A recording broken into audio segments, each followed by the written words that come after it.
You're listening to the WB Download, coming to you from Wheel & Builder's showroom in Studio 1C.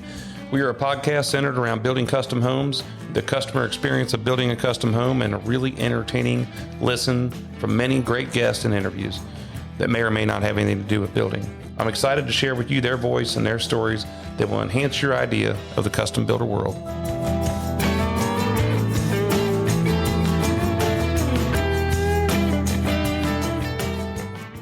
Well, hello again, everybody. This is Jeff Whelan with Wheel & Builders here on the WB Download. Today is Tuesday, March 12th. This is episode number 5 of the WB Download for 2024. Thank you so much for joining in and listening to us once again. Today, we have an awesome guest on here. His name is Craig Sample, and he is from the Cincinnati Reds. Craig is our salesperson there for our season tickets, and also just a wellspring of knowledge about what goes on with the Reds organization. And we're going to get in depth about a lot of different things and what we have to look forward to for 2024 with the Cincinnati Reds. So rocking on, and pretty excited about having him on here. We'll roll into it just here in a minute. Just want to tell you what's happening here in the world of Wheel & Builders. We had a job that we were working on, big one over in Liberty Township. We demoed the existing house that was there this week. And we also started clearing the trees out of the way so we can build the house, put the driveway in, and put the septic system in. It's an 8-acre lot, so we're sitting about 650 feet off the street, and we got to roll that driveway in there and get it to the point where it's ready to go. We signed, I think I told you this last time, but I think we signed a big contract on a house over in Indian Hill, and which is a long time coming. And then we went out and walked a lot with the folks and got our picture taken. Of course, it was pouring down rain when we did that, but it was awesome to get that one moving forward. I've applied for a couple of permits here in the last week or so for a couple of jobs that we've got coming up. And that's a process that just, I've been doing it for 30 years now, and it just still is aggravating as hell to go apply for permits. You have to take everything with you. You have to take 10 times more copies than what you actually think you need.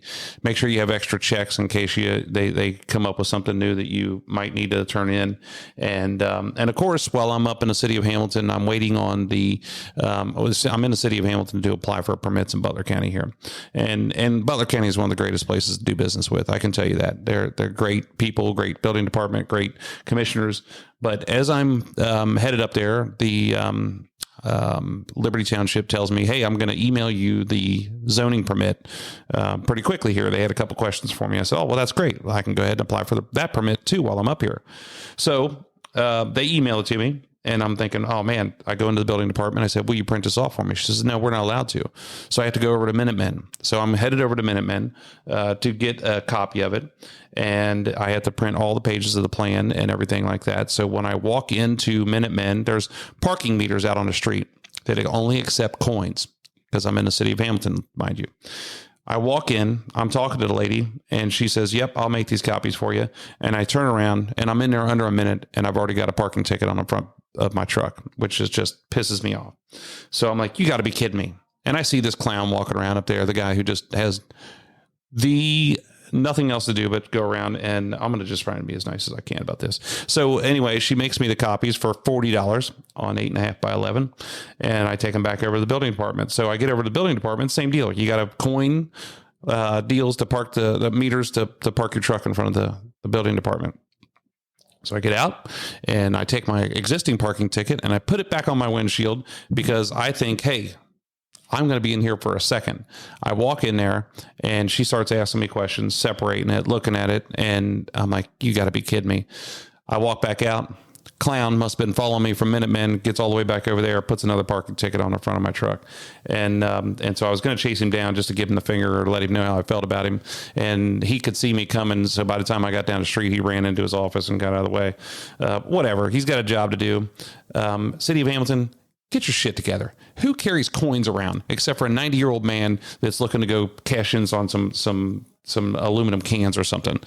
I mean, let's, if you want me to pay, I'll pay, but I don't carry coins around with me, and rarely does anybody carry cash around anymore. So that's my experience. And now my building permit cost me an additional $60 to make that application, which is So much fun. So anyway, I thought everybody get a kick out of that, the trials and tribulations. So with also last week on last Friday, we had our annual trades breakfast, our trades appreciation breakfast. And these are all the trade partners that we have. These are all the suppliers that we have and all of our employees. And we get together and we do this at Butler Tech. And I told you about this last year. We do it at Butler Tech Vocational School up just outside of Hamilton. And this is the culinary kids make us breakfast. And this is an unbelievable breakfast. This is one of the first years I actually got to sit down and eat breakfast and talk to some people because everybody got in. We had a chance to mingle. We had a chance to talk. But the whole point of this breakfast is just to bring these guys in, everybody, and say thank you. Thanks for all your hard work. Thanks for all you do. I want to tell you what we had going on last year. I want to tell you what we did, what we're going to do this year, just so you have an idea of what to prepare for. And it goes off just great. I mean, we have a little over 100 people with all the people from Butler Tech there. Butler Tech does an unbelievable job. If you remember last year, I had Amy Webb on here, and she's a big dog over at the vocational school. But we also are going to have some vocational teachers coming from that school on the podcast coming up shortly. But I'm just so grateful for all the guys that work here, that work with Wheeling Builders, that put these projects together. So many times we're on the job, we're working, we've got things going on, we're out there specifically for a mission to get something done, and we just don't ever stop and slow down long enough to say thank you. So that's what that breakfast is all about. Anybody that works with us here at Wheeling Builders and that's listened to this, I just want to say thank you from the bottom of my heart for all the hard work you do. I tell them all the time that they're an elite group of people that work here. We have a higher expectation than most of what goes on in this industry, probably a little more difficult to work with than most, and everybody has their own way of doing things. If there's anything that pisses me off in this world is to say, well, that's not the way such and such does it, you're fired. Because I don't care how somebody else does it. We are doing it. We have a specific way that we're doing it. And this is why our customers hire us to do this. And that's why we hire these folks to do this. We're grateful for it. So the other thing is that we're getting ready to do is I'll give you an update on Homerama. We are setting tile in there right now. We're running the hardwood out because we put real hardwood in there. And actually, they're supposed to start today. And today is Friday that I'm recording this on, March the 8th. But they're supposed to start setting our hardwood in there today. We need to make sure that the moisture content and humidity is proper in that house before we do that. So we've had the hardwood sitting in there all week getting acclimated, and they may or may not have started on there because I haven't been out there yet this morning. But I'm heading out there after I get done doing the podcast. You know, things that builders do. And so the other thing is we're about 3/4 of the way through the brick on the outside. We've had some really good days here working on it, but now here it's raining today and tomorrow. But the lights are on the inside. The paint's all on the walls on the inside, and the place is just looking awesome. And man, like I said, I told you guys last time, I fall in love with that house every single time I go out there. It's kind of fun. So that's what's happening in the world of Wheeling Builders right now. We've got some really good things going on. We're super fired up. And we're looking forward to a great year. We've had a lot of good meetings with people, and hopefully 24 is going to be a heck of a lot better than 23. And I can attribute that to the great people that we have working here. These people are doing a great job, and I'm proud of them. On the farm, we had a little hiccup here on the farm for about the last 3 or 4 weeks. Cody's 4-H steer was not feeling good, and we couldn't figure out what's wrong with him. And when I get to the point where I can't figure it out, then I have to call our vet, Dr. Sarah McConnell, who does an unbelievable job. And she comes down and looks at him, and we give him some stuff. We put him on some medicine, and then we're just not sure. We're not sure what's really going on with him. And it takes a little bit. Animals can't talk. So it takes a little bit for us to figure it out. Finally, it came back, and I called her, and we said, hey, why don't we take him up to the Ohio State University? I never thought I'd have an animal that I needed to take to Ohio State University. That's the top of the line there. And so we said, all right. I called him up, and they said, bring him in. I just never expected the most professional, coolest experience ever having to go to a veterinarian facility.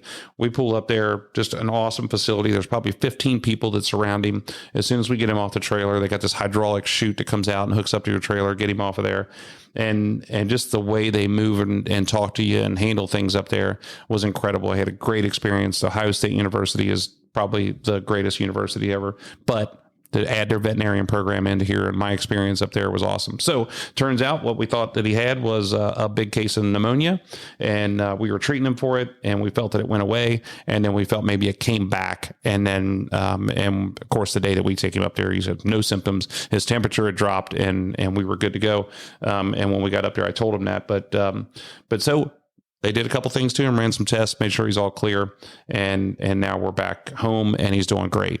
But things happen. I don't ever like to talk about those, and I was always trained never to talk about those kind of things on the farm because you don't want people to think you got something going wrong or something like that over there. But these are the things that happen with these animals. You got a bunch of animals, they're susceptible to illness, just like you and I, and we have to take care of it. And I'm just glad that it worked out. But that was a cool experience to be up at Ohio State.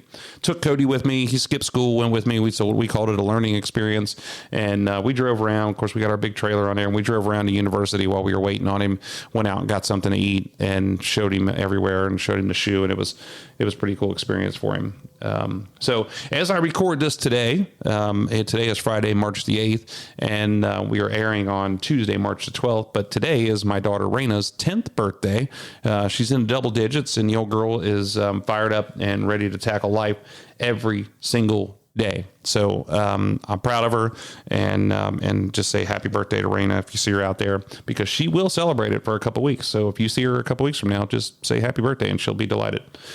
So that's what I got going on. Other than that, I've had a root canal here this week. So my mouth has been traumatized because I had a crown put on it and that wasn't good enough. I had to come back and do a root canal, and then I got to go back in next week, I think, to do another one on the other side. And I don't know where this comes from. I go to the dentist twice a year. I brush and floss and do everything I can. And I think it's just the joys of owning a business. So that's brutal, and that's where I'm at. So that's what's happening in the world right now, in my world. Let's lead into this. I'm sure Craig's really excited to go from root canal into Craig Sample from the Cincinnati Reds. But let's lead into Craig's podcast here. He's just a great dude, and I'm just really grateful for all the things he does with Wheeling Builders. And you'll hear me say, Bob Castellini, the guy that owns Cincinnati Reds, said one time, I was in a deal with him, and he said, get involved in the Reds, get involved in the Cincinnati Zoo. And we do both. And we do a lot with the Reds, with the opening day parade, and with we have a 10-pack of season tickets down in Diamond Seats, and we treat our employees with these, and I really enjoy it too. It's just a different way to enjoy the ballpark, and we love it. But I think that being in the ballpark is something special to me, has a lot of memories for me. And just Craig, working with him and working with the Cincinnati Reds is just awesome. They're a great group of people, a great organization, and it goes so much deeper than what you can read about or hear about, because the people who are in this organization are unbelievably awesome people. And Craig is going to show you here in just a second what an example of that is. Craig Sample, welcome to the WB Download.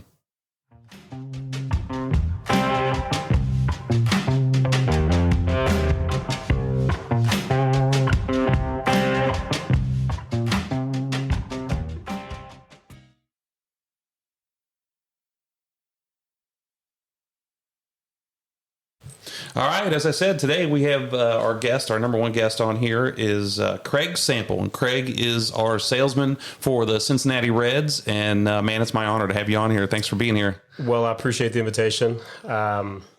This is going to be a unique experience for me. Yeah. First podcast ever. That's cool. Joe Rogan, here I come. That's cool. Maybe I'll jumpstart your career, and Phil will take you out of the salesmanship and put you up there in the booth with Marty and see how things are going after this. I don't know. Yeah. Well, they do a phenomenal job. I don't think I can hold a candle. That's right. I couldn't either. So tell me, I always like to learn about people and like where you came from. What's your deal? What's your story? So where'd you go to school at? Where'd you grow up at? Yep. Born in Nashville, Tennessee. Nice. Spent about 2 or 3 years there, and then moved up to Fairfield. So that's kind of my Cincinnati story. So I can't say born and bred in Cincinnati, but certainly, been here for a majority of my life. High school, went to Fairfield. Yeah. Played baseball, played football. From there, went to Ohio University. Oh, nice. Studied sport management.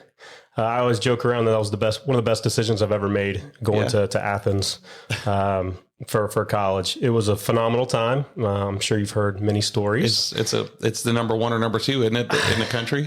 Yeah, I think Playboy, at least when I was there, Playboy had them as the number one party school. So I did a victory lap. So 5 years. Did you play any sports there? No, I thought about trying to walk on the baseball team. Yeah. but I understand, or at least I understood that is a second job. Oh yeah. And I wanted to have the college experience. Yeah. And I think that was the right call. I have a friend of mine that played at Ohio University. I think it's probably about the same time you were there. And Nice. he said the same thing. He's like, it was not a college experience. It's a job.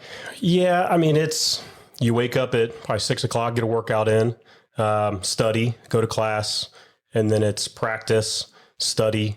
On the road. Yep. In season, you're on the road. Yep. I mean, it was just nonstop, but, graduated 2008. So my major was sport management, and I kind of had a built-in, business minor, and I picked up a second communications minor. I never thought I would be working for the Cincinnati Reds. I mean, This is a dream job. My whole thing with going to school, cause I just thought it was, the next step in life after high school was, I'm going to get a college degree, and I'm going to learn through sport, to get the business and communication, piece. So, again, it was one of the best decisions I've ever made. It was, a really great experience. And, so I graduated 2008, and of course, right as the economic downturn was happening, I guess I thought that, you get a college degree, you're going to get handed a job. Right. And you're going to make millions of dollars because you got a degree and nobody else does. And Yeah. Not quite. So I essentially went back to working at Outback Steakhouse. I had a great relationship with the proprietor, Shay Mills. She essentially let me, get back on the schedule, serving which tables. one? Uncle Rain? No, Springdale. Okay. The one that used to be in kind of that mini mall right near the highway. Yeah, now yeah. it's over, but what used to be Tri-County. Yeah. She was great. And again, she let me kind of come and go as I needed throughout summers and, breaks and whatnot, put a little extra cash in my pocket. So from June 2008 to probably, December of 2009. Yeah. I was working at Outback. And I'd started there when I was a sophomore in high school. So I was getting fed up with it, man.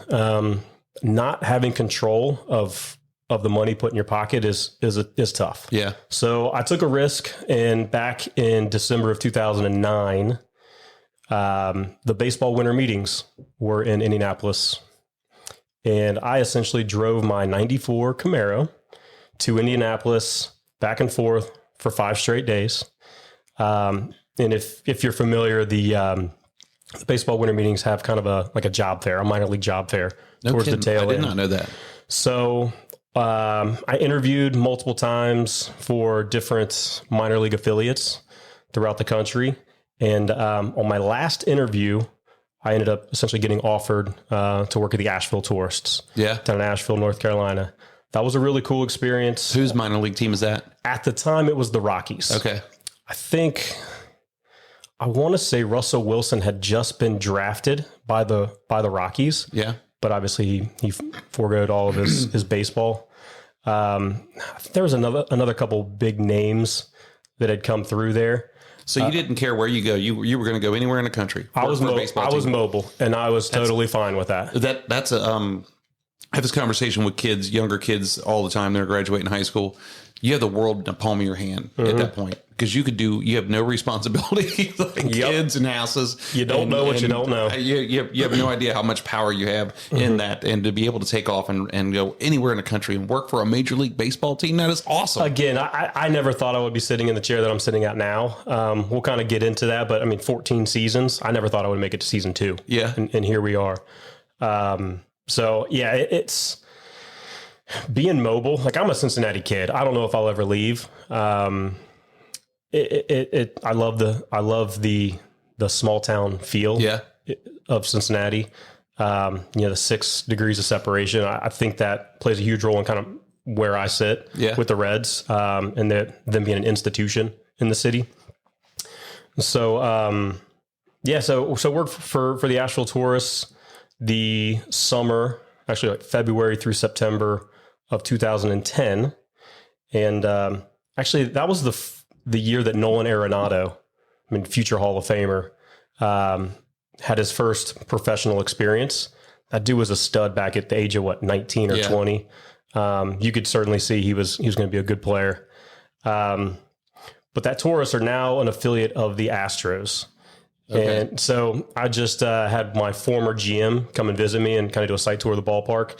And he showed me their World Series ring from a couple years ago. I think probably weighed 2 pounds. Really? Yeah. God, I so badly want one. I want a ring so bad. So if we go and we win the championship, does everybody in the organization get a ring? So it's kind of an unwritten rule. I can't say whether or not the ownership would purchase a ring for us. We might just get taxed on it. Yeah. But I think that we would. That would be cool. I hope that we would. It wouldn't be the same type of ring that the players get. But it's still. Still. I'd love to be able to rock one of those. So yeah, tourist, and then they offered me a full-time job, but I was kind of homesick. Again, Cincinnati kid. Ended up parlaying that into a seasonal position with the Reds in, at the time, a inside sales program. And just busted my ass and put up numbers, created relationships, and was offered a job, full-time gig for the 2012 season. So I think I was there for maybe 12 or 13 months as a part-timer. And the reason I was offered a full-time gig was because one of our account executives at the time fell asleep during a fill meeting. Wow. So I was next man up. Yeah, I'm thankful for that guy. Did you slip him a Mickey or something? I am not responsible for that. But yeah, been there for 14 seasons. I love the fact that we count them by seasons and not years. Yeah. And yeah, we're certainly excited for 2024. I know you mentioned, or asked, a little bit about myself. I am married, turning 40 this year, married to a beautiful wife, Jessica Marie, and have 2 kids. Nice. Nolan Michael, who is going to turn 3 here on April 20th. And then little baby Luke Steven, will be turning 1 here in May. Oh. And so, yeah, I've got my hands full at home. Yeah, you do. That's cool. But that's cool, though. I mean, I think we were like that. We didn't start having kids until we were later because I waited until later on to get married. And that's funny. My friend of mine, I was telling you, played baseball for Ohio University. His son's name is Nolan also. Nice. It's so it's a small world. And it's not because of Nolan Ryan. It's not because of Nolan Arenado. So Nolan means champion. Yeah. And Michael means who is like God. Okay. So champion who is like God. Luke means giver of light. Yeah. And Stephen is crown. So giver of light to the crown. Nice. So we wanted their names to have meaning. Because my name, Craig Stephen, I'm not really sure what Craig means from the crag when you look it up. Jeff doesn't mean anything either. It's my son's name's Cody and it's named after a world champion bull rider. So I mean, it's nice. So how'd you meet your wife? Or did you meet her down there or up here? No, so she's actually from Cleveland, from the Westlake area. Okay. She's a Browns and an Indians/Guardians fan. Yeah. But she loves the Reds and the Bengals, unless they're playing each other, obviously. I actually met her online through Match. Yeah. I was one of it was 1 in 5 back in 2015. I'm sure it's probably a higher number now, just the way of the world. But yeah, been happily married for. It'll be 5 years coming up here in June. That's a cool story. That's good to see it work out. Like I've always thought, I can't wait till I turn 18 because I can do this, that, and the other. I can't wait till I'm 21. Yeah. I never thought about age 30. Never thought about age 40. Like just living on borrowed time. It feels like. Yeah. Right. trying to enjoy life. Trying to live in the present. You think you know what to expect, and you just never do. I worked for the France family when I was in college, who owned the Cleveland Indians back in the day, and I can't remember when they owned them, but when we worked on a farm and it was out on the east side of Columbus, and you had to be an Indians fan or you were fired. I mean, it was Ohio State and Indians, and that was it. And I remember, I have a couple stories, but I mean, this dude, they went way back, but he had signed baseballs by Ty Cobb and everybody in his office, and it was really cool to see how them guys operated. But so you've been married, you got a couple kids, and you're working for the Reds organization. I'm so fascinated by this that you, I mean, it's kind of a good, it's a really cool story that you just decide one day, this is what I want to do. And you start driving back and forth and you finally get offered a job. I know you say you're homesick, but who do you call? Like, how do you say, I'm going to go work for the Reds? Because I want to go work for Dale Earnhardt Jr., but I'm not going to call Dale and say, hey, I can work for you. That's a great question. I mean, I think I've always, before I've been married and had kids, I always thought I want to do what makes me happy. Yeah, man. It was a risk. I had those jobs that you're not passionate about, kind of dead end, and you're just like, man, what's this all about? Right. So I'm one of the lucky ones. I'm not sure what the stats bear out now, but like, I think I heard like 50% of college graduates actually have a job in the field that they studied. Yeah. So I guess I'm in that good half. So I'm blessed to be where I'm at and love the Reds. What keeps you there? I mean, that's another thing too. I mean, that's a great job. Obviously, from the outside looking in, everybody's like, "You work for the Cincinnati Reds. That's the coolest job ever." But what really keeps you there? Well, it's a family atmosphere. I love the people that I work with. I mean, I work at a ballpark. Yeah, which is pretty damn cool. And it's all about the people that I connect with, like yourself and other clients, and also I have a passion for the game of baseball. I'm number one, I'm a Reds fan. Yeah.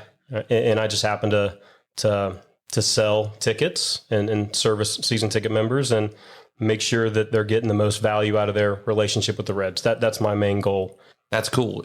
So I asked you this the other day. Now your wife has to be a super patient lady, because when I was talking to somebody a long time ago, and it was before we had bought tickets, started buying season tickets, and I was like, my goal in life would be to get a box at the stadium. And one of the guys that was with me from AE Door, he owns AE Door, they're big partners with you guys, and he says, "How many Reds games have you been to in the last 2 years?" I'm like, "I don't know." At the time I'm probably like 3 or 4, and he goes, "Just imagine you've got to be there for 80 games, and not to mention you've got to have 14 different people that you want to entertain there for 80 times a year." And he goes, "It's cool that you have that goal, but what the hell are you going to do? There's no way." And I started putting it together, and I'm like, "Oh my gosh, this is crazy." And so which led us to be, the first time we bought tickets, I think Rizzo was like, "Why don't you start with like 20 games, and let's go from there." Yep. I think that's what we did. But that's a lot for you to be at the ballpark, for you to be doing things and 80 times a year at home. That's a lot. I agree with you. I mean, if you're the sole owner of an 81 game full season, it's like a second job. Yeah. I mean, there are 6-game homestands, 10-game homestands, and it's a common misconception that it's the full season or nothing. I mean, we have plans starting at 13 games. Yeah, 13, 20 halves, which is right around 40, and then obviously the full 81 game schedule. But also, I mean, I've got clients that partner up. Like, to your point, you may only make it to 5 games. Well, if there's a couple other buddies that you have, or some neighbors or coworkers, colleagues that also love the Reds and want to make it out to the ballpark, split it. Yeah. Right. And also it's about more than just a seat to a ball game. I mean, it's an experience. We have a retention team that I sit on. There are 6 other individuals and also probably 45, 50 other in the ticketing department. I mean, again, our main job is to create value, and there are other benefits to being a season ticket member. Being able to move your games around, early entrance, access to some of the non-baseball events, just to name a few, on top of opening day, postseason, and our exchange program, moving stuff around, which is my favorite because it gives you the ability to helpful. Manipulate your schedule. But yeah, I mean, we have events throughout the season. Run by Angel Gonzalez. He's done a great job, as far as like photo day or, getting out on the field and taking batting practice. Our ice cream socials, what we call them now, they're basically Q&As for some of our players that come out. There's a laundry list, and obviously you can find all that on reds.com/membership. But again, it's an experience to be with the Reds, and it's not just a 2 or 3 hour ball game. Right. And that exchange that you're talking about is when, I have tickets on Friday night, and for some reason I couldn't make it and I don't use them. You guys will exchange them for a different game, maybe a different seat or something like that, but different game, which is super helpful. I had to learn the hard way. And I know nobody wants to hear this, but not everybody's a baseball fan, right? Because so we buy these tickets, and we ended up going with a half season there for a couple of years, several years, and we give them there. We buy them. We not for ourselves. We buy them for everybody else, and we give them away. And I was down there one time in a different seat, and I was looked down at our seats, and they weren't being used. And I called Megan and I said, "Hey, can you tell me how many times this has happened? She goes, you used 50% of your tickets last year. I'm like, man, you got to be kidding me. So I start calling people. Hey, what happened here? What happened here? And they're like, well, and I'm like, if you would have just told me, then I could have, you could have used the exchange. Or if you would have just told me, I would have given them to somebody else. And so it's a whole deal when you start thinking about this investment and start thinking about it. It's not just being a fan of the Reds and having to be dedicated, but how are you going to operate? How are you going to move these tickets around? Who are you going to give them to? And what do you want to do with them? I love it. I just love being at the ballpark. And even if they're good or bad, I don't care, because it's an awesome time to be sitting down there, to get away from everything else I got going on, to take some people down there and sit there and have a conversation with them for a little while. Just enjoy it. I mean, it's just, I think it's enjoyable to be there. Agree. I love the game. I love to watch the game, but it's also very conducive to have a conversation. Yeah. It's not nonstop action. You can have a conversation with somebody, still be able to follow the game. And you can use tickets in many different ways. I mean, client entertainment, employee engagement, or for prospecting on the sales side. Essentially what you're getting is, 2-3 hours of time with that individual. And, I talk to prospects or, future season ticket members about the fact that, hey, maybe you're not a Reds fan, but the people that are using these tickets probably are. Right. And I think with the trajectory that the club is on, the success last year and how we're stacking up 2024, I think there's going to be a lot more Reds fans in the near future. And hop on the bandwagon. Yeah. Is all I have to say. That's good. It's going to be a fun year. Heck yeah, that's good. That's good. So you are, let's just say this, you are the premium, you're the salesperson for the premium seating section, right? Is that the way you would call it? Correct. So my title is Premium Service Executive. Okay. But like a lot of my other colleagues, full menu.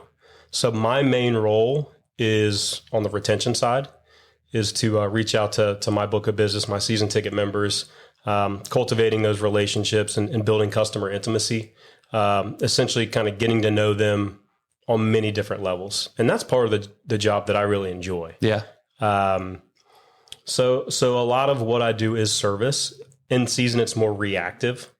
In the off season, it's more proactive as far as like new business, new season ticket members, group events. Not a lot of people know that we have, I think, like 14 or 15 different hospitality spaces. Yeah. That up from 10 to 400 plus.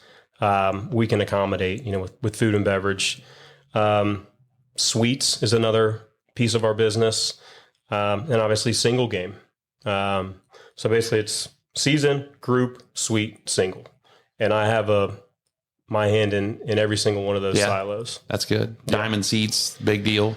Diamond seats are huge, and new for 2024, we're putting a lot of money in renovating the Diamond Club. I'm not sure if you've seen some of those renderings. I did, but they're currently working on that as of was it Friday, March 8th. There will probably be paint drying on opening day, so I warn you not to lean up against touch anything, any walls. But we're moving the bar, updating the buffet lines, a lot more seating, better lighting, and we're also last year, I'm sure you saw the new seats, the mesh seats. Yeah, that was a big hit for a lot of folks. We get that feedback and we try to do our best to put solutions in place. And I think our Diamond Club season ticket members and those that get out there, single game or are offered those tickets, they're gonna have a great time. Yeah, I've set. We've made it a goal to just kind of move around the stadium and sit in as many different places as you can in the stadium just to check things out. And I've got a couple more places that I still want to sit. I've never sat on the wall down on the third base line and just to, like right at the end, where the foul balls always come. That's always a place we want to sit. But I think it's cool if you get a chance to sit all over the place in the stadium just to get a different feel, different look, because every single one of them has got a different view. It's got a different feel. But one of the things I notice when I'm sitting in the ballpark down there is that there's moments where you can feel like you're all alone in the ballpark. Like it's so quiet or it's so cool or it's so comfortable that you feel that's for me only. I'm not saying that's, like a selling point. And that's one of the things that I'm like, man, this is really cool. Yeah. I think it sounds very salesy of me to say there's not a bad seat in the ballpark. Right. But, we offer tickets from $5 up to, $3.50 down in the Diamond Club. and everything in between. I love going to the ballpark. I'm spoiled now that I've been there for 14 years. I mean, club home is my favorite seating section. But to your point, I've sat in many different seats in that ballpark. And I mean, honestly, it doesn't matter where you're sitting. As long as the Reds are winning, you're a happy camper. Yeah, right. Exactly. That makes it, and it makes it all more fun. So let me ask you this. How do you get to know any of the players? I mean, is it, you guys all work for the same organization, essentially. I mean, you're one great big team. How tight knit are you guys? Or you ever see them, or is not that tight, or how's that work? We're not as close to the players as you would think. I mean, it's not like I'm on a first name basis with any of them, They're like, what's up, Craig? Which would be nice because my mom is a huge Jonathan India fan. And I don't even think we're allowed to seek autographs or photos like per our handbook. Like, there's no fraternization with the players. I mean, again, I'm a huge fan. I don't necessarily get starstruck. They're just regular dudes. You know, they just happen to be really good at a sport. Or they can throw the ball really hard, which is cool. I mean, it's a talent. Everybody has their special, unique talent. The only real interaction that we have with players is essentially like Reds Fest. I escorted a couple of players the last few years at the convention center, which is really cool. I'm trying to think of all the guys that I walked around. This past Reds Fest, I had Devin Mesoraco. Oh, nice. With his wife and their 2 young kids. Mez he's a good dude. And he actually got us the number 2 pick in the draft coming up here in June. So kudos to Devin. Thank you, sir. Building up that farm system. But yeah, I think I've walked around Todd Frazier and his wife, Matt Latos. That's a fun story. I'll bet. Michael Lorenzen. But again, it's a few hours out of the year. Yeah. I mean, we don't necessarily have like a big Christmas party or bonding type events. Yeah. Kind of just let those guys do their thing. I'm actually heading out to Arizona with my wife on Monday. Taking the kids or no kids? No kids. Ooh. So, yeah, we're excited. This might be our first trip together. You've been there before, though, right? No, I've not. There's nothing out there.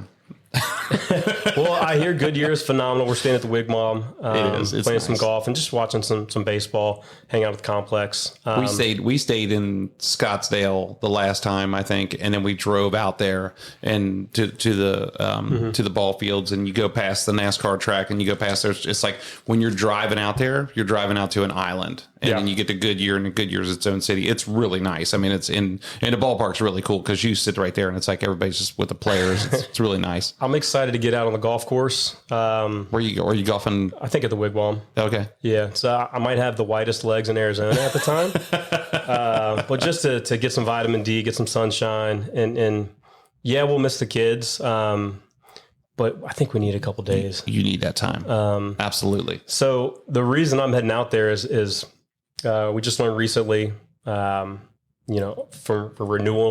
renewing season ticket members for 2024. The Cincinnati Reds actually had the highest percentage renewal rate in the league. Nice. And we didn't even make the playoffs last year. Nice. And I was the number 1 retention rep.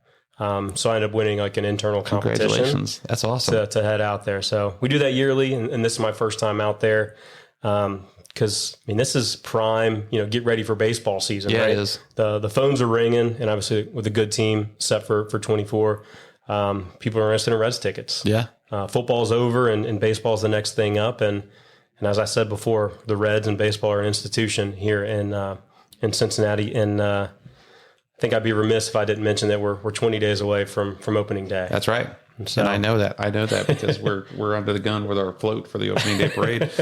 So that's cool to be out there, and I think that's an experience that you need to have as a salesperson. Agreed. To know every single thing about the organization. What about Joey Votto? What's the deal with him? I love Joey Votto. Again, as a fan, what he brought to the Reds organization was top notch. I mean, I believe he's a future Hall of Famer. His number will be retired one day. Yeah. At GABP. He will certainly be in the Reds Hall of Fame. And the way, the numbers that he has put up, they stack up against any current Hall of Famer. I think as some of the baseball writers kind of age out, and this new age of analytics kind of comes to the forefront, I think people will understand how good that guy was for a very long period of time. Yeah.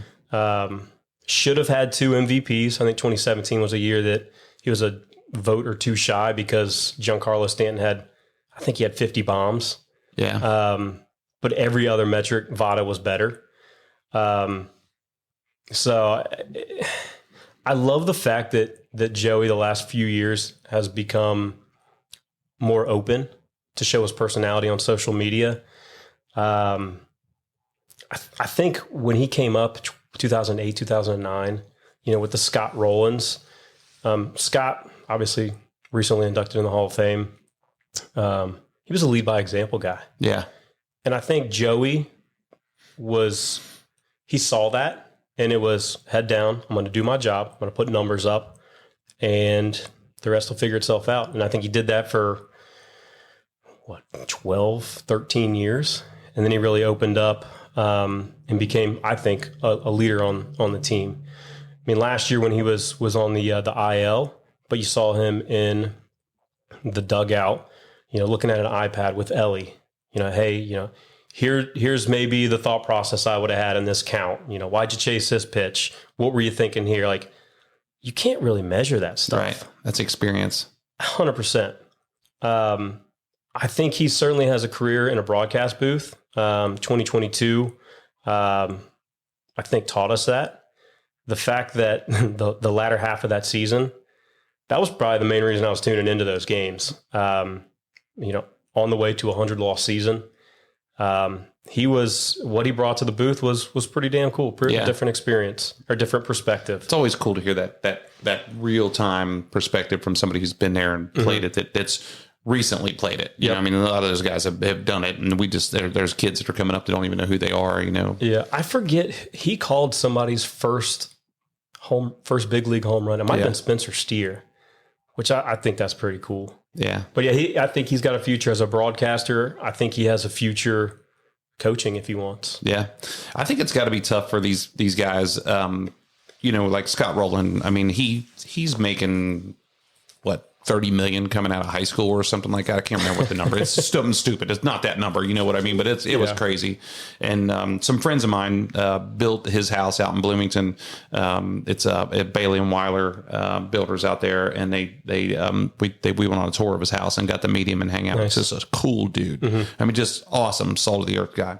But to think about his career and think about somebody and handing you that kind of money when you're 18, 19 years old, you're on the road. I mean, you've got to have some sort of discipline when sometimes some of the guys make it look like they don't have the discipline, but man, that's got to be tough for a lot of those guys. And I'm so sure people are going, Jeff, they're making $30 million a year. It's not that tough. But I mean, to think about, if somebody would give me $30 million when I was 18 years old, you'd never see my ass again. Yeah, no doubt.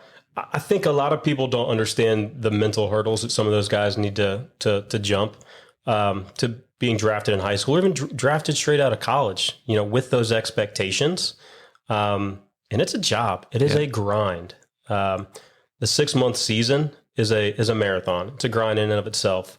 And some of those signing bonuses are pretty ridiculous. But once you start getting a second, third, fourth round, really drops off quite a bit. As you were talking, I was thinking, like, we signed Ellie for $65K. Yeah. That guy's potentially going to be one of the best players in the league. So shout out to our scouting department to find a kid like that's grown within our system. But yeah, there are guys that are getting handed millions of dollars and they've been catered to their entire life because they've always probably been the best player on their team, whatever team they've played on. And then reality hits you, as a draft pick or hell, even a undrafted college free agent. You're riding buses, you're going to towns that you've never heard of, staying in hotels that aren't the Ritz. Yeah, and you're doing that for 6 months. And by the way, your brain hasn't fully developed. You're probably going to miss home. So the mental challenges, along with the physical nature of just the game beating you up over time, it's rough, man. Yeah. Those guys deserve the money that they get. I was talking about earlier, those guys are talented. Yeah. They do what they can do. They are the top 1% of the 1%. So got to give them some credit. Yeah. There's a lot of credit to be given to them. And I think too many times in sports, people are sitting at home knowing more. They can do more. They think they're better than whatever's going on out there with the coaches, with whatever the players are. And that drives me crazy, by the way. And these guys are human beings too. When they get to the bigs and they've got a wife, they've got kids, they've got real life problems just like you and I. Yeah. But they're on the stage with the bright lights, playing in front of, 30, 40,000 people day in and day out. And they've got to perform. They've got to put numbers up, or they're getting demoted, or they're riding the pine. Yeah. So what's it like working with the Castellini family? I love the Castellini family. That's one of the reasons I've stayed so long. Yeah. Phil is one of a kind. He is the most genuine individual that I think I've ever known. He's sharp. Yeah. That guy has a great business mind. The creativity is off the charts. I played golf with him a couple times, and that guy's got a lot of one-liners. He's hilarious. And one thing that I appreciate about him, and I can say about myself as well, he wears his emotions on his sleeve. Yeah, yes. And I appreciate that. He's going to be upfront with you. He's going to tell you what he thinks, and that's great. He should. Yeah. I mean, he's the leader of our organization. His dad, Bob, is, I think he's probably the biggest Reds fan there is. He wants so badly for this city to enjoy a Reds World Series championship. I hope one day that he is just leading the parade, big ass smile on his face, saying, "Yeah, we did it." Yeah. That's what we want. I would agree with you on all fronts with that. I mean, Phil's just a great guy, and Bob is. We talk about the games and talk about being at every game, and you go down there and he's there. I mean, they're all the time. I mean, at every game, almost every game, whenever he can be. It's dedication to not just the Reds, but to baseball, because he's been an owner for even before the Reds, and to the city. Yeah, right. Yep. They were kind of a last minute add to the buying group when the Reds were for sale. Yep. They wanted to keep the team in Cincinnati. They see themselves as stewards of the franchise. Yep. And talking about him being a big fan when he's in his suite and the Reds are losing, and you certainly don't want to come in there and give him the numbers for attendance or whatever, or talk about the latest greatest. He doesn't want to talk to you if the Reds are losing. Right. And so we were in his box one time, and I said, "Where's the phone at?" And he's like, "What phone are you talking about?" I said, "The phone that you call down to the dugout and rip somebody's ass with." And he goes, "There's no phone in here." So I listened to him speak a couple different times, and some of the people that are in his office speak a couple different times at the zoo and different places, and they have some really good things to think about. And one of the things that he said about the Reds is that this is not our team. This is not the Castellini family's team. It's not. This thing was here before we got here, and it's going to be here after we're gone. And my job is to preserve it and make it greater than it was when I found it. 100%. And the same thing with all of this team that's here. And that was really eye-opening to see his humble thoughts on that it's not, I'm the owner of the Reds. This is the Cincinnati Reds. I'm the manager essentially of what's going on here right now. absolutely. And I thought that was pretty cool. The other thing that I have to say, I'm friends with a guy named Matt O'Connor, who's Bob's nephew, and that's how I've gotten to know some of these guys. I don't know them, but I know some of these guys, and it's different than what the public is probably told or shown in different circumstances is probably different than what the reality is. They are the greatest people, the nicest people you could ever meet when you get the chance to meet them. So I just wanted to say that. The other thing is that I was listening to him speak, and I was going to roll this into what helps you sell is weather and winning. And that's what you guys focus on is when you have good weather and the Reds are winning, your sales are probably up. Everybody's happier at the ballpark. Everything's going around. I mean, it's just like the somebody's oil in the machine, I mean, would you agree with that? Cause I feel like that's the way the building business is.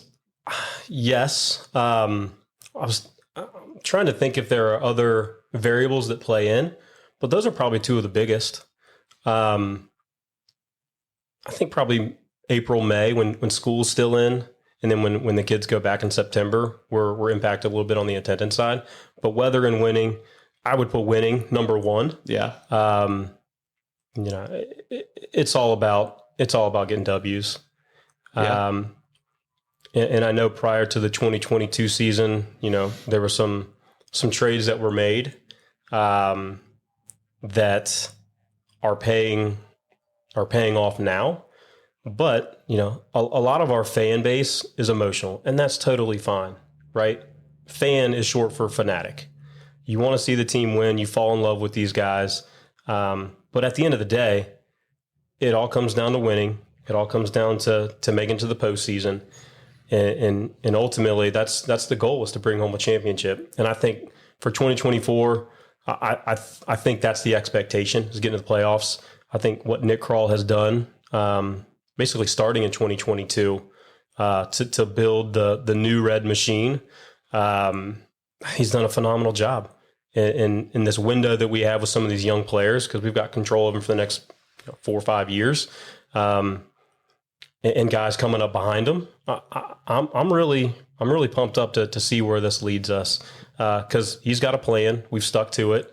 And kind of happy they didn't trade any prospects this offseason. They signed some veteran leaders that I think will, hopefully, if they're healthy, just like everybody on the roster, I think it'll pay dividends this season.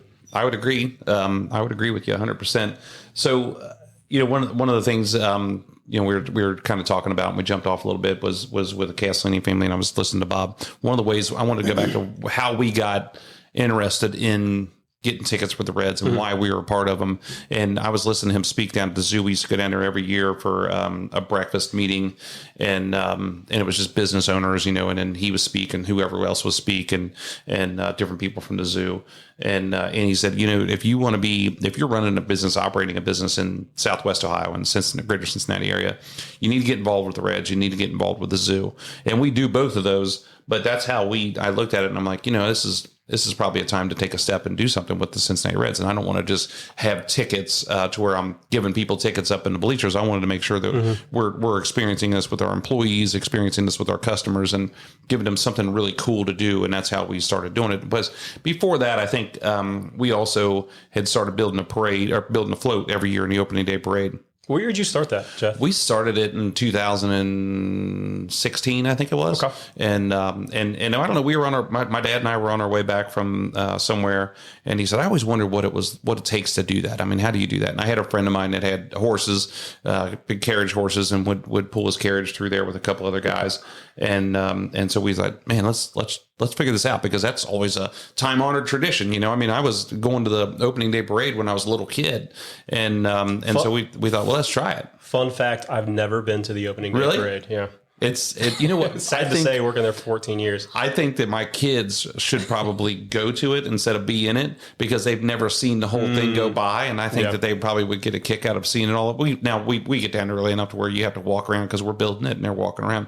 But it's something to see. I mean, there's over 100,000 people on the streets of Cincinnati watching this thing, and then not to mention the millions of people who are watching it on TV. And it's I'm not talking about focused on advertising for us. I'm talking about, this is such a big deal to celebrate with the Cincinnati Reds in Cincinnati. Opening day is a holiday. Yeah, it needs to be. And the city shows out for it. The block party we have outside the ballpark, it seems like half the city takes off work, which is great. What Finley Market and the Reds have done, that partnership has been phenomenal over the years.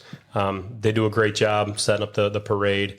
I hope one day to be a fan. I hope you do too. And check it out. If you want to come ride with us, bring your kids and you can ride with us. Well, maybe post Reds employee days. Maybe the next chapter. You're probably pretty busy that day. You can't be messing around, riding around on a float. I can see Phil going, where are you?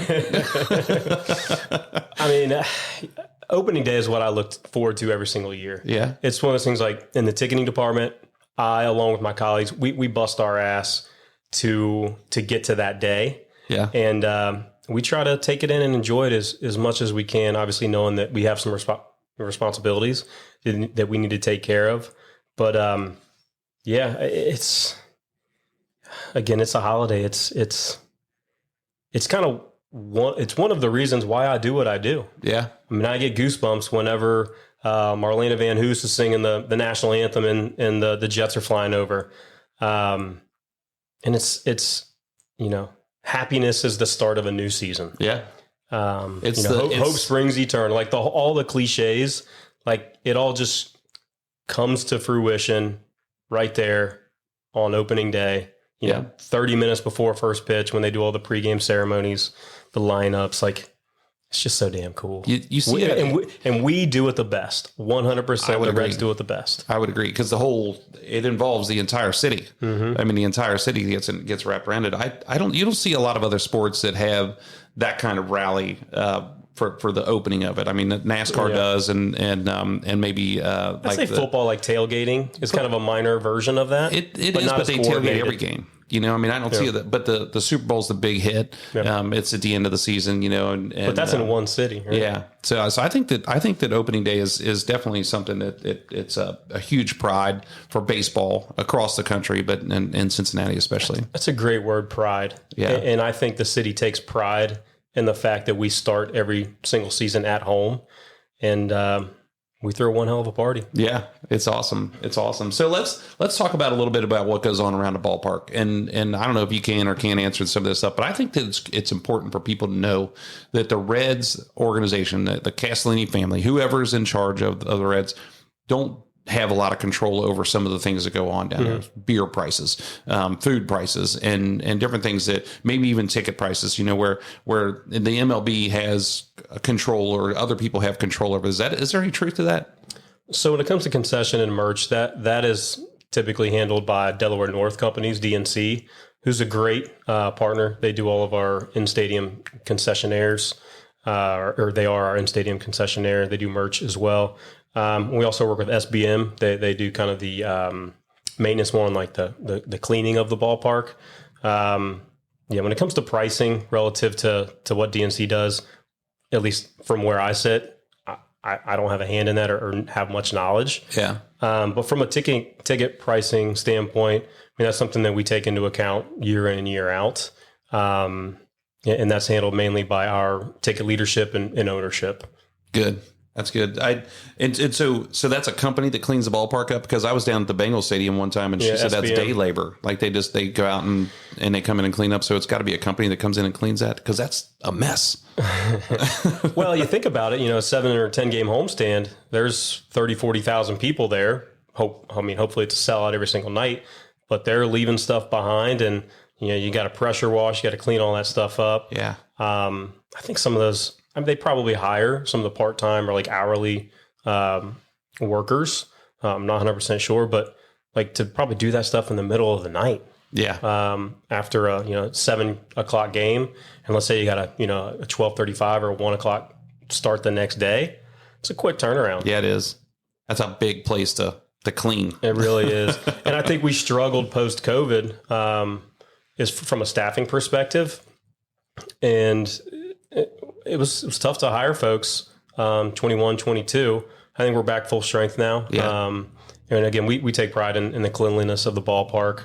I think that just goes into the whole experience, from parking garage through the gates, during the ball game and on the way home.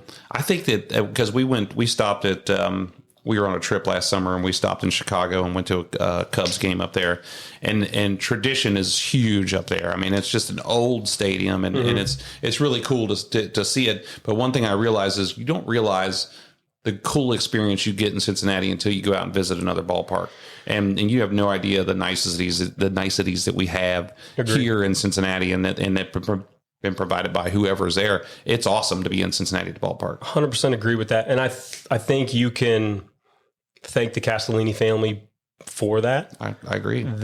When they took over ownership of the team, they've enhanced the ballpark in so many different ways. Year in and year out, they're adding, cool pieces to the ballpark. This year, I mentioned that the Diamond Club renovation.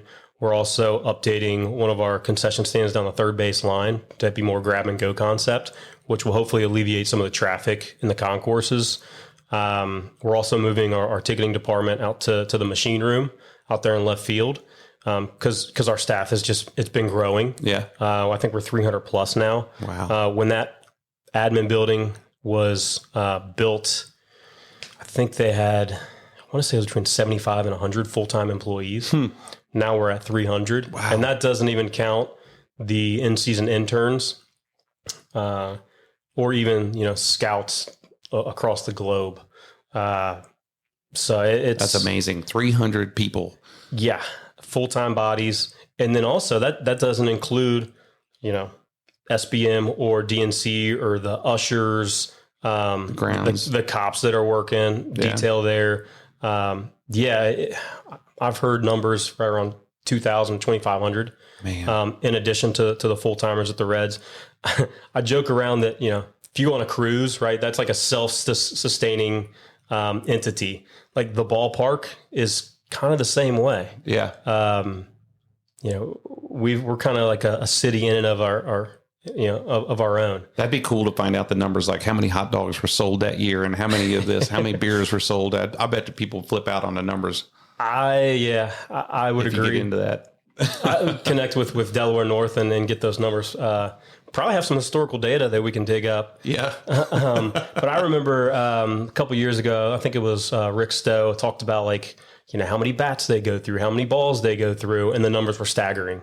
So I'd be interested about hot dogs and beers and whatnot. We were down there one time and taking a tour of the ballpark or something, and we came through the umpires area there where it's on the visitor side, right? It's on the third base. And it comes out the far side of the dugout. All the balls are in there, right? And they're somewhere like close to that, and they're approving them, or they're looking at them, or they're doing something with them, isn't it? Yes. So I think there's one individual that his or her sole job is to rub up the baseballs. Yeah. I forget where, they call it, I want to say they call it Mississippi mud or something like that, where they've got to mud up the balls. There's a certain routine that they've got to go through. It's got to pass inspection. Yeah. But I think that mud comes from one specific creek or one specific riverbed in the country. And that's for all balls across the league. But yeah, I mean, they go through a ton of those. There's thousands of them in there. Yeah. I mean, thousands of them. It was incredible to see, and you just have no idea how many that they're going through, and that's for one game. Right. I mean, you think about through the season, that'd be amazing. Well, it's funny, you see those, 10, 12, 15 pitch at bats, and guys just, constantly fighting off, good pitches and getting foul balls. There could be 8 or 10 foul balls in one at bat. Yeah. You're not getting those balls back. Right. This isn't high school where you go, you track it down and throw it back to the pitcher and gets back into rotation. So what about the minor league teams? How many minor league teams do we have? Is it 7? No, it's actually, I think it's 5. Okay. So there's been Manfred and Major League Baseball. They've contracted. I can't remember if it was BC before COVID or just after COVID, but we did lose a couple teams. From my understanding, you've got the Arizona Complex League. You've got Single A, which is in Daytona Tortugas. I think they're low A. High A is Dayton up the road, Dayton Dragons. Double A, you've got the Chattanooga Lookouts, and then Triple A and Louisville Bats. Okay. I feel like we used to have a rookie ball team out in Billings. We used to have a team in Greenville. I thought we had one in Cuba too, didn't we? I don't know if we do. I know that there's a new academy down in the Dominican. Yeah. I don't know if we have anything in Cuba. Yeah. It's interesting. That's cool. So what's the purpose of that? I mean, is it to get guys into the rotation? Is it to have backups? Is it to train them? What's the purpose of minor league? It's solely for development. Yeah. I think Nick Kroll would be able to speak more fluently when it comes to this topic. But from my understanding is, you're moving guys up, you're teaching them, you're trying to enhance their God-given ability, on the mental side as well. But basically you're trying to get them at the bigs. That's the main goal. Our international scouting department's done a great job recently, of putting really good players in certain positions within the system to get them to the bigs. And I think last year, depending on the publication, I think we were top 5 or top 10 relative to best farm systems in the league. And that's, I think that's even after graduating the LEs the Hunter Greens, like those guys that you're seeing now. We'll probably be top 10 again. I think Noel V. Marte is our number one prospect right now. You're probably looking at him and starting at third. Yeah. But beyond that, I mean, we've got, the Connor Phillips, the Chase Petty's. There's a lot. Rhett Lauder, who's a draft pick last year. I mean, some of those guys are probably going to skip, the Arizona Complex or low A because they're college guys. And also, I think the minor leagues are there to challenge these guys to see what they're made of. And it's a big jump from each level. And the biggest jump is from AAA to the big leagues.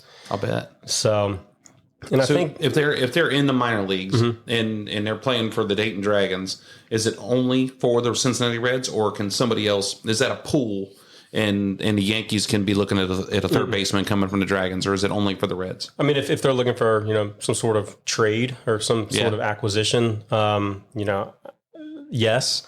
But our players are our players. They're in our system. They're part of the Cincinnati Reds organization, and I think another main thing, they're trying to build that winning culture. Yeah. I think I may be wrong on the timing or the years, but last year I think was the first year the Louisville Bats had a winning record in like 10 or 12 years or something. And that's what you want. You want to build that winning attitude, because ultimately you want them to be playing for something. Playing to get to the playoffs, playing for a championship, whether it's single, double, or triple A, because that's the attitude you want. Those are our future leaders of our organization on the field, and we want them to come up and be ready to win. Yeah. You want them to get noticed. Heck So yeah. is there any truth to guys that have been that are still on the payroll? Like, we're still paying them, like Ken Griffey's, and you hear this crap all the time, and it's Facebook for real. You know what I mean? Right. And I don't know if it's any truth. We're still paying this guy. We're still paying this guy. And I don't know how that's possible. Well, it's a lot of deferred money. I mean, those guys, made some very smart financial moves. There's Bobby Bonilla Day, where he's getting, I forget the exact number, but he's getting paid over $1 million on this day every single year. And I believe that Griffey might still be on the payroll for 2024. I'm not 100% sure. Maybe some Bronson Arroyo deferred money, but I mean, that's not going towards the current salary. I don't say salary cap, but towards the current payroll for 2024. I mean, talk about that deferred money. I mean, what Shohei did when he signed with the Dodgers, $700 million deal, and he's getting paid $2 million a year, and he's deferring the rest of it. Jeez. Must be nice. Yeah, right. I don't need that. It's good. So let me ask you this. What's the toughest part of your job?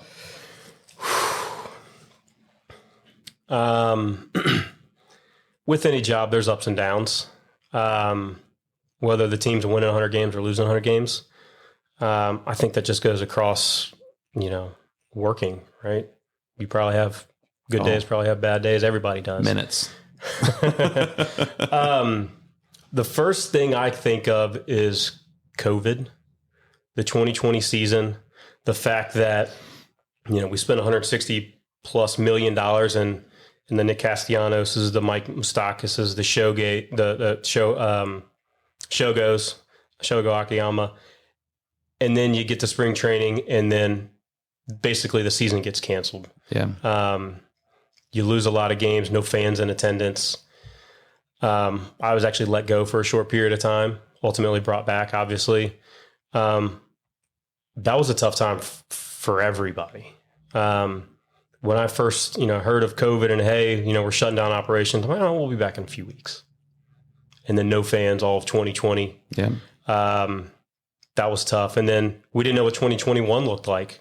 We started off with, I think it was like 30% or 40% in the ballpark. Pod seating, like that's a term that I never want to hear again, is right. Pod seating. But just like the mental piece of that was incredibly tough. And then 2022, 100-loss season for the second time in franchise history. And as I mentioned earlier, like losing some of those, guys that you enjoyed watching play, like the Genos, the Jesse Winkers. Gino was my wife's favorite player. And you loved his post-game interviews, the high gym day, or, good vibes only. Like, But ultimately, you're going to find a new favorite player, because you watch the Reds. You want to see the name on the front win and not necessarily the name on the back. What I love about baseball is the fact that it's the most individualized team sport, right? Everybody is responsible for putting up numbers. They're part of a team. They set each other up. You're knocking guys in, getting guys to score for the team. And it's the only untimed sport. And it's, I think Votto the other day said it's a big old barbecue, right? You're getting, 20, 30, 40,000 people together, drinking beers, having hot dogs in the summer. I mean, it's America's pastime. Yeah. I know the NFL is kind of king of the hill for the moment, and hopefully there's a resurgence for baseball. I think some of the things that Manfred did last year with some of the rule changes, I think has helped engage the younger fan base. I think the future is bright. There's, when it comes to Manfred, I've got some things that I would change personally if I were the commissioner, but kudos to him for some of the rule changes. I think Nick Kroll built the roster around some of those rule changes with the athletic guys that are on the team, speed and stealing bases, and just putting the ball in play and scoring runs. It's exciting to watch baseball again. And it's not just the three true outcomes, walk, strikeout, or homer. Yeah. Like they're manufacturing runs. They're playing a little bit of small ball.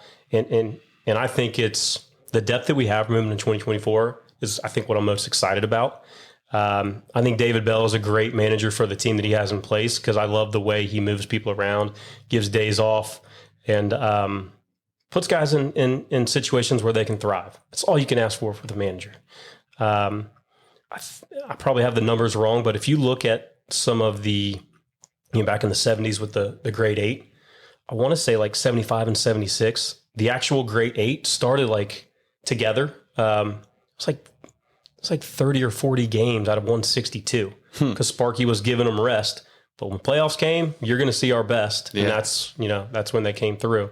So hopefully there's a jump here with some of these, second year guys, the Ellies, the Martes, the McLeans, Benson. I mean, the list goes on and on. There's a lot of potential. Just have to get off to a great start and stay healthy. I think that's the number one key. Probably the main reason we missed the postseason last year. Yeah. I mean, you look at a team like the Diamondbacks, we essentially had the tiebreaker over them if we win 2 more games. But a lot of injuries, ended up keeping us down. McLean not playing in September with his, I forget what was the injury. Yeah, I can't remember what it was. I'm blanking on the strain that he had, like in his rib cage. But that dude's a stud. Like, I'm just so excited. we're fired up, man. It's good. If I take anything from today, what you said with you're winning for the name on the front and not on the name on the back, and that is unbelievable team mentality. And I'm going to use that. I'm going to steal that from you, but I'll put your name on the bottom every time I use it. But that is the coolest thing I've ever heard, is you're winning for the name on the front, not the name on the back. I think it all compiles together, right? We talked about opening day in the city and the Reds being an institution. I mean, that said no better way than how we just phrased it. Absolutely. It's all about the city and it's all about winning. If we are going to wrap things up here, let's think about what are 5 things that everyone should know about the Reds or the Reds organization. What are the 5 most important things you think? The 5 most important things. Or 3. Well, Reds.com/tickets. Yeah. Buy your tickets. Come support the squad in 2024. Get to the ballpark. Check out all the cool stuff we've got going on. Come support the team. We're a family run business essentially. And we do everything that we can to bring home a winner and for you to come out to the ballpark. We know you're spending your hard-earned cash. And we want to give you an experience that you can go home and, talk about for years to come, the memories that you made at Great American Ballpark. I think that's the key piece. And hopefully we're winning a World Series here in the very near future. Yeah, I'd love to have you back next year, and we talk about this again in the spring, and we're talking about the World Series that we won in 2024. That would be awesome. So, hey, man, I just want to tell you, I really appreciate all your time coming up here today, taking time out of your busy day to be here. I want to say thank you for all you do for us, for our tickets, for just, I'm calling you, we're talking all the time, probably more than what you need to, messing around with a guy like me, but it really, it's heartfelt. I appreciate you. I think you do a great job, and I appreciate you being here. It is my pleasure. My job is to serve as a resource for you and for my season ticket member clients. And we say that we've got a season ticket plan for every fan. So feel free to give us a call, and we'll certainly take care of you as we've taken care of Jeff and many others. So I appreciate you having me. This has been a great experience, and looking forward to 2024 Reds.com, and let us know how we can get you to the ballpark this year. Absolutely. Thanks again, man. I appreciate you being here. It's Craig Sample here on the WB Download. Bye, everybody.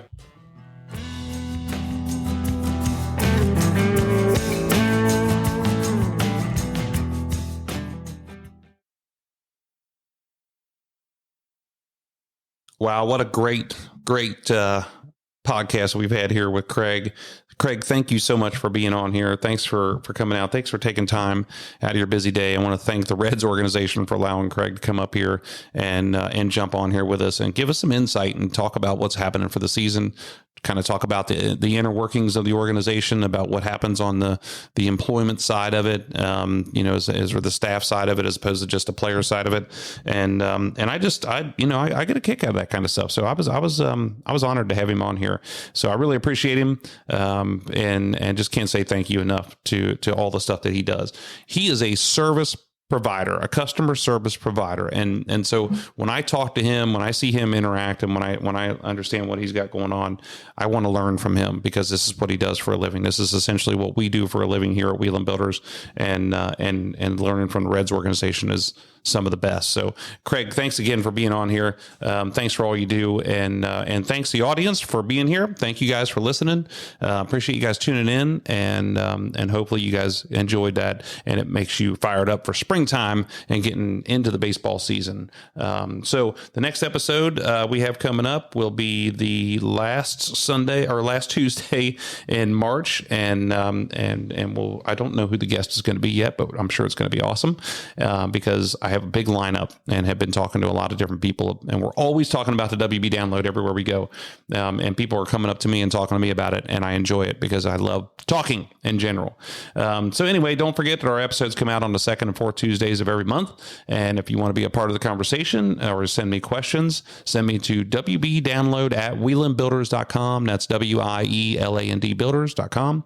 And if you want to see more behind the scenes of the podcast and learn more about our award-winning homes and team here at Wheeland Builders, go to wheelandbuilders.com. That's WIELAND builders.com.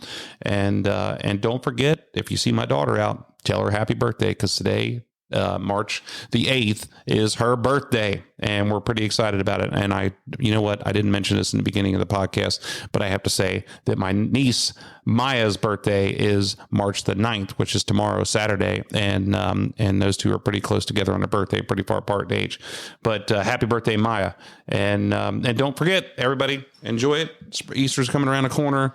Talladega's coming around the corner. And opening day is coming around the corner. So we got a lot of big stuff happening. You guys, this is the things I look forward to. Thanks for listening to the WB Download. I'm Jeff Wheelan.